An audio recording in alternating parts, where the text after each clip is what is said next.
E olha, as histórias de quem ajudou a ocupar a região da Transamazônica nas décadas de 1970 e 1980 estão sendo preservadas em um projeto que reúne livros, filme e uma plataforma digital. O material resgata memórias, desafios e as transformações sociais, culturais e ambientais vividas ao longo dos últimos 50 anos na Amazônia.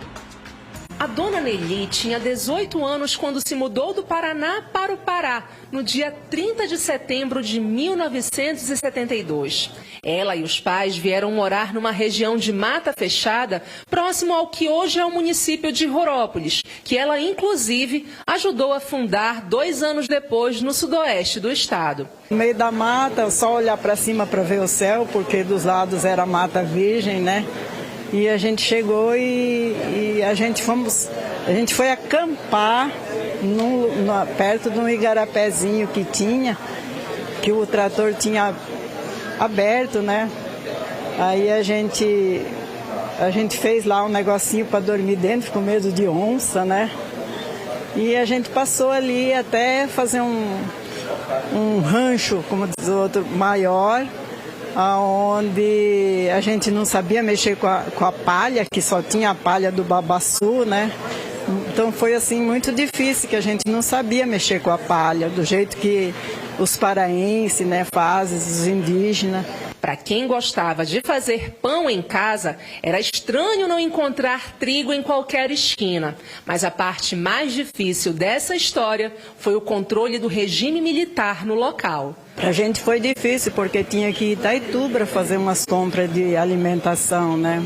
Então foi bem difícil para a gente. E a gente não encontrava as coisas que a gente tinha lá no sul.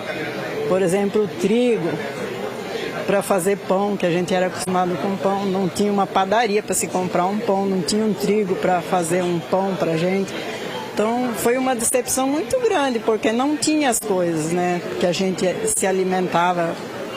Então foi complicado. Essas e outras memórias ajudaram a construir os livros, site e filme sobre a ocupação da região na década de 70. Eles foram apresentados durante a devolutiva pública do projeto Jornada Sociocultural 50+50, que ocorreu no Sindicato dos Urbanitários na última segunda-feira. Nós íamos completar 50 anos da colonização da Transamazônica em BR-63 e o nosso mandato imaginou, acho que ninguém vai fazer nem comemoração, nem referência a isso. Então nós tomamos a iniciativa de colocar uma emenda parlamentar para que a gente pudesse fazer um debate aberto com a sociedade lá em toda a região sobre essa memória de quem veio para a região. Por que nós saímos do nosso estado? Eu sou um deles, eu sou um colono, um agricultor que veio do outro estado para a Transamazônica. Mas também ouvi os povos indígenas que foram impactados com a colonização, como a população que já morava nos rios, né? E hoje nós estamos fazendo a devolutiva dessa memória, né?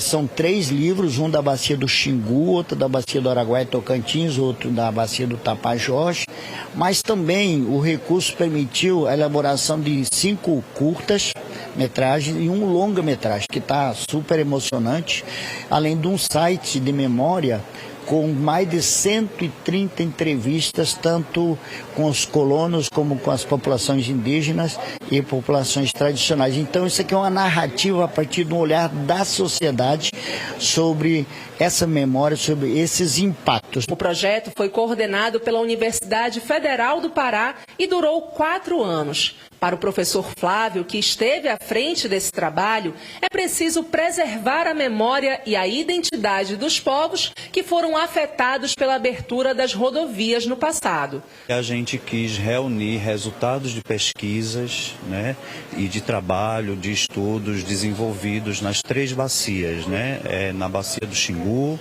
do Tapajós e do Araguaia Tocantins, trazendo a memória social, trazendo os resultados das pesquisas, né, dos estudos que foram realizados sobre a colonização, sobre como se deu esse processo de colonização, né, já completados seus 50 anos, e pensar as ações, o que é que a sociedade pensa sobre essas regiões da Transamazônica e BR-163 para um futuro de meio século, né, como a gente chamou. O projeto se chama Jornada Sociocultural 50 mais 50, os 50 anos de colonização e os 50 anos futuros. Todo o material produzido ficará disponível para quem quiser. O objetivo é contar a história da ocupação e das transformações sociais, culturais e ambientais da Amazônia nos últimos 50 anos. E, com isso, ajudar a pensar no futuro da região pelas próximas 5 décadas. Muita coisa avançou no campo da educação, no campo da saúde. Eu sou uma pessoa, um pesquisador, que trabalhei durante muitos anos na Transamazônica. E essas conquistas foram realizadas a partir da luta do povo, né? Do campo de batalha, na conquista da terra, na luta pela terra, na luta pela água de qualidade, pela saúde, e a gente observa sim que houve muito avanço, as políticas públicas estão acontecendo, né? Por exemplo, os parlamentares que têm trabalhado, o próprio governo federal que tem olhado mais para essas regiões, mas nada sem que haja uma luta, uma cobrança das pessoas, das famílias, do movimento social. Então, para os próximos 50 anos, é continuar esse projeto de reconhecimento, de saber que as pessoas querem viver com dignidade, com bons salários, com acesso ao ensino superior. Por exemplo, a gente viu agora que acabaram de aprovar a criação da Universidade Federal do Xingu, né, que vai ser sediada em Altamira. A gente já teve a Universidade Federal do Oeste do Pará, que é a UFOPA. A gente teve a Universidade Federal do Sul e Sudeste do Pará, em Marabá. As estradas, os asfaltamentos estão acontecendo, mas a luta não para. O importante é dizer que o projeto ele trabalhou um outro componente, que é como a gente quer a região nos próximos 50 anos.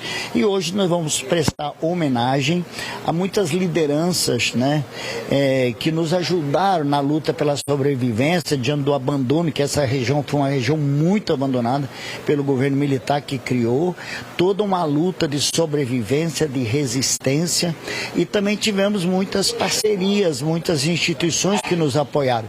E então a gente já fez um evento como esse em Marabá, outro em Altamira, outro em Santarém, estamos fazendo aqui em Belém, vamos fazer um em Brasília para encerrar e fazer a entrega dos produtos do projeto 50 mais 50.